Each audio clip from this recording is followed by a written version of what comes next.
ஒரு நாள் ஹசன் அண்ணாவும் ஹுசைன் அண்ணாவும் பள்ளிவாசலுக்கு அருகே விளையாடிக் கொண்டு இருந்தாங்க.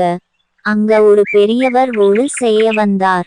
ஆனா அவர் ஒழு செய்யும் போது கொஞ்சம் தவறா செஞ்சாங்க. அதை ஹசன் அண்ணா ஹுசைன் அண்ணா கவனிச்சாங்க. ஆனா அவர்களே நேரா சொன்னா பெரியவர் வருத்தப்படுவாரேன்னு நினைச்சாங்க. அதனால அவங்க ஒரு அழகான யோசனை பண்ணாங்க. அவர்கள் அந்த மாமாவிடம் சென்று சொன்னாங்க, மாமா, நாங்கள் இருவரும் ஒழு செய்வதில் யார் சரியா செய்றோம்னு நீங்களே பாருங்க. அவங்க ரெண்டும் முறையாகவும் அழகாகவும் ஒழு செஞ்சாங்க. அந்த மாமா பார்த்ததும் புரிஞ்சுகிட்டார்.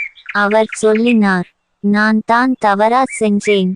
நீங்க என்ன அன்பா சரி செய்தீங்க. அல்லாஹ் உங்களை ஆசீர்வதிக்கட்டும். இதிலிருந்து நாம என்ன கத்துக்கிறோம் தெரியுமா?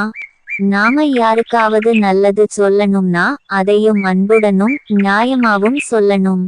ஹசன் ஹுசைன் அண்ணா போல நாமும் நல்ல குணம் கொண்டவங்க ஆகணும் அல்லவா? இன்னும் இப்படிப்பட்ட கதைகள் வேண்டுமா?